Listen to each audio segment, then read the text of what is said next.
இறை இயேசுவில் அன்புக்குரிய சகோதரிகளே சகோதரரே,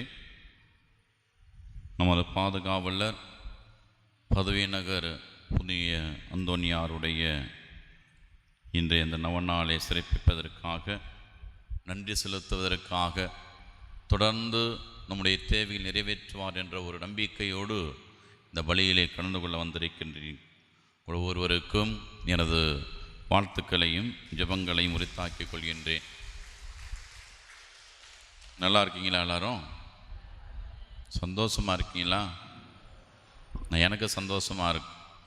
ஏன்னா இந்த ஆலய திறப்புள்ள அன்னைக்கு என்னால் வர முடியலை. அதனால் இன்றைக்கி நான் வந்திருக்கேன்.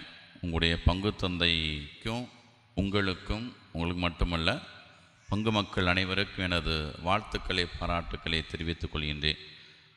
இந்த ஆலயம் கட்டுகின்ற பொழுது, எழுப்புகின்ற பொழுது ஒரு முறை 2 முறை வந்து நான் பார்த்துருக்கேன். ஃபாதர் கூட வந்திருக்கேன்னா. உண்மை நல்ல ஒரு ஆலயம். புதிய ஆலயத்தை நீங்கள் இணைந்து உங்களால் முடிந்தவரை ஜபித்து அருள் உதவி பொருள் உதவியெல்லாம் அன்றைக்கி நீங்கள் கொடுத்து இந்த ஆலயத்தை இங்கே கட்டி எழுப்பியிருக்கீங்க. அதனால் அழகான ஒரு ஆலயம். இந்த ஆலயத்தில் இன்றைக்கு நாம் கூடியிருப்பது ஒரு அழகு. ஏன்னா கோயில்லாத ஊரில் கூடியிருக்கக்கூடாதுன்னு சொல்லுவாங்க. நமது பங்கு ஆலயம் என்பது நம் அனைவருக்குமே ஒரு எடுத்துக்காட்டான ஒரு அடையாளம். அது இந்த அடையாளம் தான் இன்றைக்கு நம்முடைய விசுவாசத்தையும் நம்பிக்கையும் அது வெளிப்படுத்துகின்றது. நல்ல பெரிய ஆலயமாக கட்டியிருக்கீங்க, அழகாக கட்டியிருக்கீங்க. அதோடு நம்ம வேலை முடிஞ்சிச்சு, நம்ம வீட்டில் இருந்து பார்த்துக்கலாம், அந்த அழகாக பார்த்துக்கலாம், ரசிச்சுக்கிடலாம். அதை போகிற வழியை நம்ம எதுக்கு நம்ம போகணும்? அதான் கோயில் கட்டி முடிச்சாச்சுல, அதோடு நம்ம வேலை முடிஞ்சிச்சு. அப்புறம் எதுக்கு நம்ம ஜெபத்துக்கு போகணும், எதுக்கு திருப்பலிக்கு போகணும் அப்படின்னு இல்லாமல் இதை புதுப்பிக்கக்கூடியது. நம்ம பெயிண்ட் அடிக்கலாம், 1 வருஷமோ 5 வருஷமோ 20 வருஷம் கழித்து பெயிண்ட் அடிக்கலாம், மற்றதெல்லாம் புதுப்பிக்கலாம்.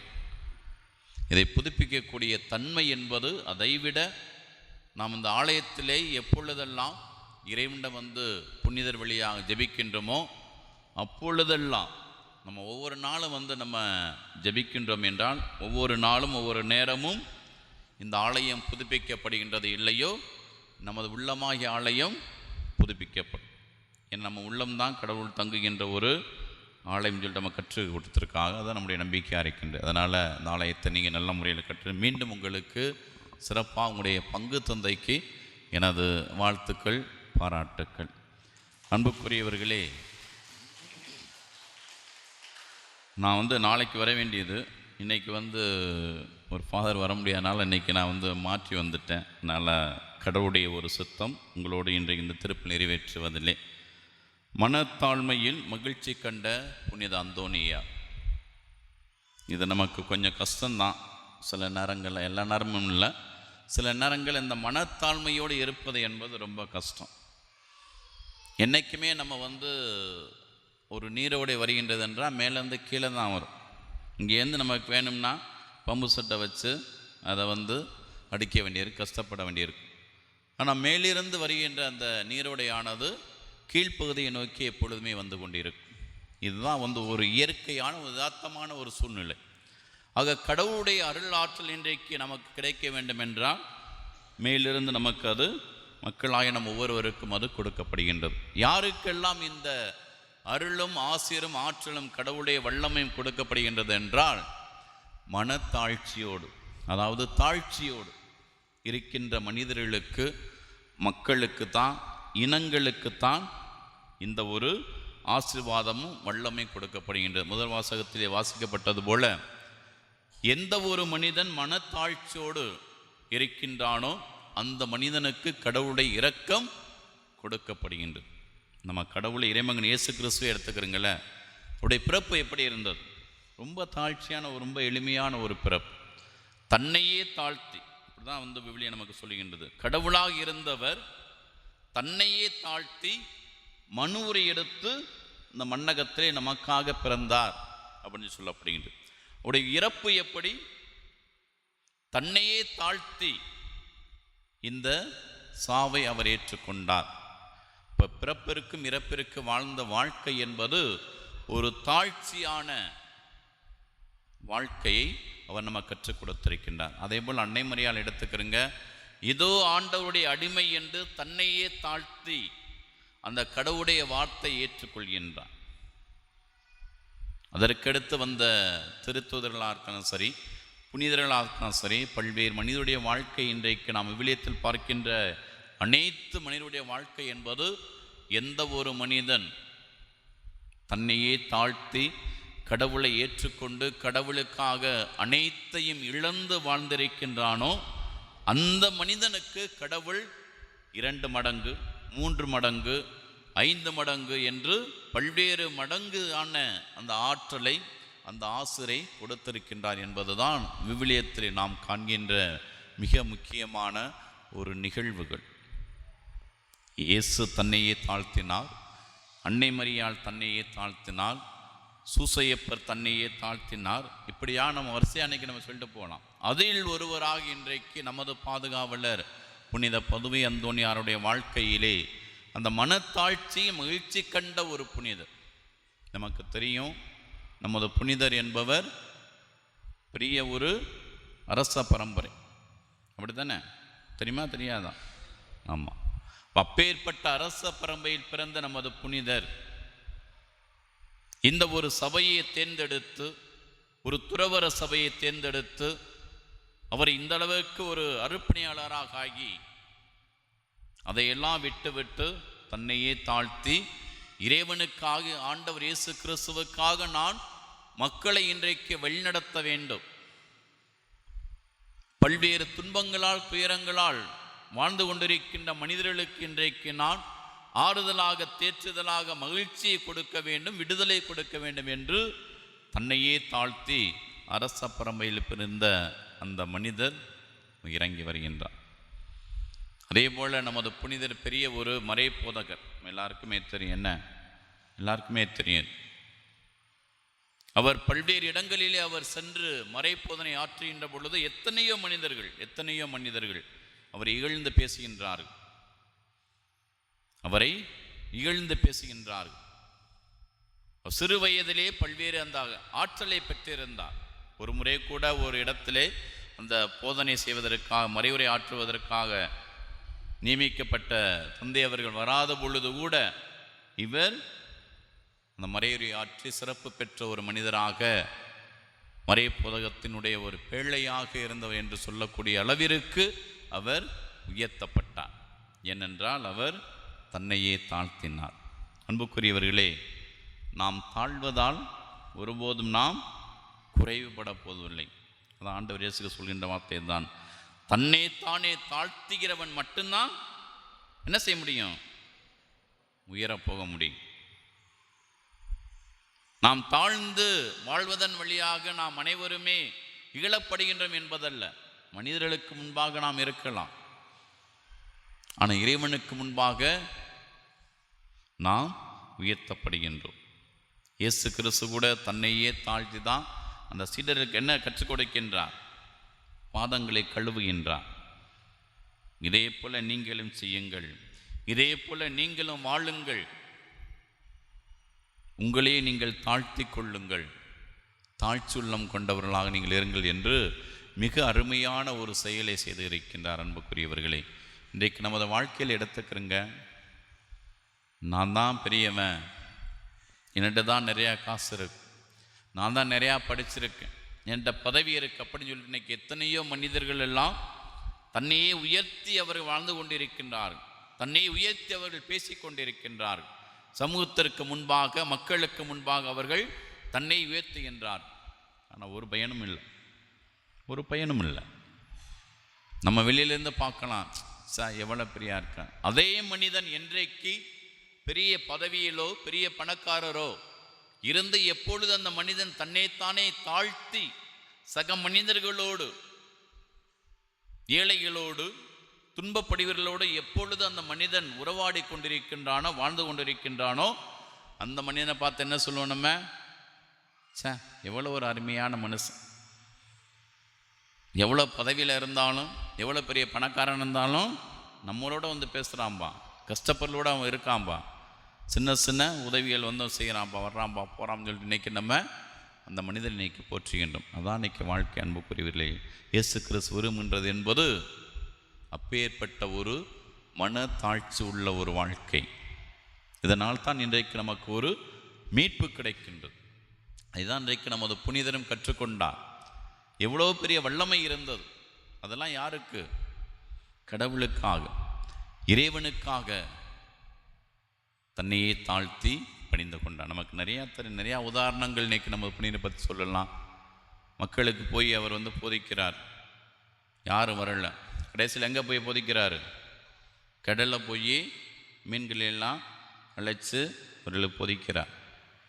அதே போல் நற்கண்ணை இன்றைக்கு ஒரு கழுதைக்கு மண்டியிட்டு வணங்கி அந்த போதனை செய்கின்றார். இப்படியா இன்றைக்கு நிறையா அன்னைக்கு அவருடைய போதனை இன்னைக்கு நம்ம செய்யலாம். அனைத்துமே கடவுளுக்காக தன்னையே தாழ்த்தி அவர் வாழ்ந்தார். இன்றைக்கு மாபெரும் புனிதராக கோடி அற்புதர் என்று சொல்லக்கூடிய அப்பேற்பட்ட ஒரு உயர்ந்த நிலையில் இன்றைக்கு இருக்கின்றார் என்றால் அது அவருடைய வாழ்க்கை தாழ்ச்சியான வாழ்க்கையாக இருந்தாலாம். என்கிட்ட நிறையா வல்லமை இருக்குது, என்கிட்ட நிறையா அற்புதங்களை செய்யக்கூடிய சக்தி இருக்குது, கடவுள் எனக்கு நிறைய ஆற்றலை கொடுத்திருக்கின்றார் என்று அவர் தம்பட்டம் அடிக்கல், தன்னைத்தானே உயர்த்தல். அவர் இருந்த அனைத்தையுமே கடவுளிடம் ஒப்பு கொடுத்து தன்னை தாழ்த்தி அனைத்து மக்களுக்கும் அதை கொடையாக கொடுக்கின்றார். இதுதான் நம்ம செய்ய வேண்டியிருக்க அன்புக்குரியவர்களே. மனத்தாழ்ச்சியோடு பொறுமையோடு இன்னைக்கு கணவன் மனைவிக்குள்ள எடுத்துக்கிறேன். நீங்கள் ஒரு கணவனோ அல்லது மனைவியோ ஒரு வார்த்தை திட்டாங்கன்னு வச்சுக்கோங்களேன், அதுக்கு எதிர்ப்பதமாக எத்தனை வார்த்தை திட்டுவோம் நம்ம. யோசித்து பாருங்கள். நீங்கள் ஒரு கணவனோ மனைவியோ யோசித்து பாருங்கள், யதார்த்தமாக நீங்கள் யோசித்து பாருங்கள். ஒரு கணவனோ மனைவியோ ஒரு சின்ன தவறு நடந்திருக்கலாம், அல்லது எதிர்பாராத விதமான ஒரு தவறு நடந்திருக்கலாம். அதற்கு நாம் எடுத்து சொல்லக்கூடிய எதிர்ப்பு வார்த்தை என்பது அப்படியே போய்கிட்டே இருக்கும். அந்த இடத்துல தன்னையே தாழ்த்தி கொஞ்சம் அமைதியாக போயிட்டோம்னா சந்தோஷமாக அந்த வாழ்க்கை இருக்கும். இல்லைன்னா மாறி மாறி மாறி என்னது வார்த்தைகள் நிறையா போட்டு அந்த குடும்பத்தில் பிரச்சனை உருவாக்கும். அதே போல் குழந்தைகளுக்கும் பெற்றோர்களுக்கும் ஏதாவது ஒரு குழந்தை நம்ம வீட்டில் நான் பெற்றெடுத்த குழந்தை ஏதாவது ஒரு பிரச்சனை பண்ணுது அப்படின்னா தாழ்ச்சியோடு அதை எப்படி நம்ம அணுகணுமோ, அந்த குழந்தை எப்படி நாம் இன்றைக்கு வழி நடத்தணுமோ அப்படி வழி நடத்தணும். இன்றைக்கி நான் நம்ம சொல்கிறதுனா குழந்தைலாம் கேட்குற மாதிரினா இல்லை, நம்மளை விட நிறையா போயிட்டுருக்கா. இப்போ இன்றைக்கு எனது குழந்தை என்னுடைய அந்த கட்டுப்பாட்டிலே அல்ல என்னுடைய அந்த வழிநடத்தல் இருக்க வேண்டும் என்றால் நான் மனத்தாழ்ச்சியோடு இருக்கணும். இல்லைன்னா அடுத்த நிமிஷம் என்ன பண்ண அந்த குழந்தை நமக்கே தெரியும், நிறையா டிவியில் பார்க்குறோம், பேப்பரில் படிக்கணும். என்ன பண்ண அதுக்கு எடுத்து அந்த குழந்தை ஒன்று உயிரை மாற்றிக்கலன்னா வேறு ஏதாவது பண்ணிக்கிறவன் தான் என்னைக்குள்ள சூழ்நிலை தான்.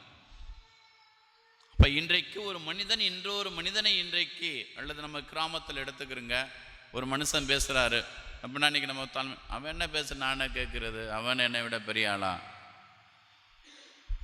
என்ன சொல்கிறான்னு கேட்கணும். ஃபஸ்ட்டு கேட்குறதுக்கு முன்னாடியே அவர் என்ன சொல்கிறார் நான் என்ன கேட்குறது, எதைக்காண்டி சொல்கிறாரு, நமக்காண்டி சொல்கிறார், நம்ம நலனுக்காண்டி சொல்கிறார், நம்ம கிராம நலனுக்காண்டி சொல்கிறார், நம்ம பங்குனுடைய வளர்ச்சிக்காண்டி சொல்கிறாரு அப்படின்னு சொல்லி நம்ம அதை கேட்கணும். அதை கேட்குறதில்ல, அதை யாருன்னு பார்க்குறோம். ஃபஸ்ட் நமக்கு பிடிச்சாலாம் எதுனாலும் சொல்லட்டும்பா, அது சரியாக இருந்தாலும் சரி தவறாக சரி சரியாக சொல்லிட்டார் அப்படின்னு சொல்லிடுவோம். நம்ம பிடிக்காத ஆள்னா அடுத்த நிமிஷமே வெடிச்சிருவோம்.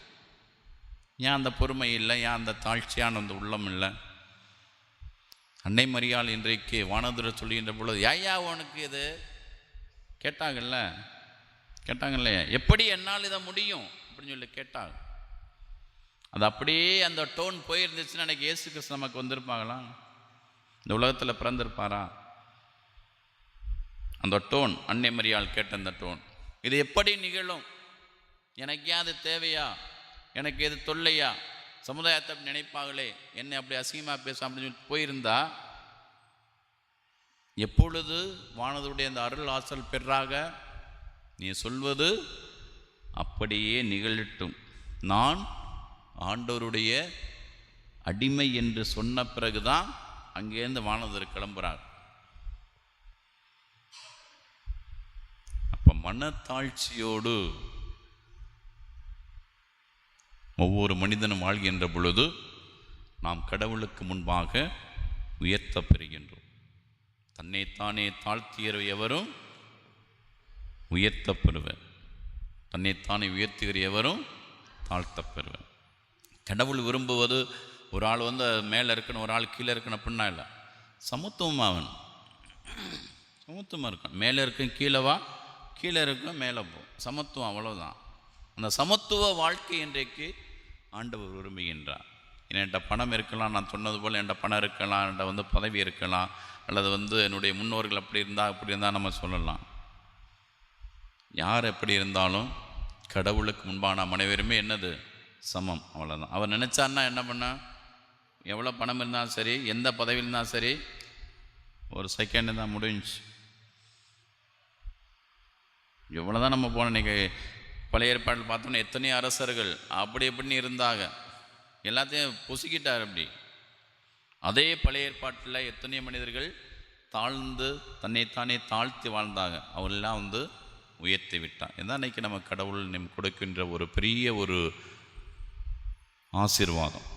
அவை அன்புக்குரியவர்களே, நமது புனிதர் செல்வந்தராக இருந்தும் தன்னையே தாழ்த்தினார். தனக்கு கடவுள் கொடுத்த எவ்வளவோ வல்லமைகள் இருந்தும் தன்னையே தாழ்த்தினார். இப்பேற்பட்ட ஒரு மனத்தாழ்ச்சியிலே மகிழ்ச்சி கண்ட அந்த புனிதரை போல நாமும் மனத்தாழ்ச்சியோடு இருந்து நமது குடும்பங்களிலே, நமது தனிப்பட்ட வாழ்க்கையிலே இந்த புனிதருடைய மகிழ்ச்சி நாமும் பெறுவோம். தொடர்ந்து இறைவனிடம் மன்றாடுவோம். ஆண்டவரே, எங்களுக்குள் இருக்கின்ற அந்த மனத்தாழ்மையான வாழ்க்கையை நாங்கள் தொடர்ந்து பணியாற்றி நாங்களும் எங்களோடு இருக்கின்ற மக்களும் மகிழ்ச்சியோடு வாழ தொடர்ந்து நமது புனிதர் வழியாக ஜெபிப்போம். ஆமேன்.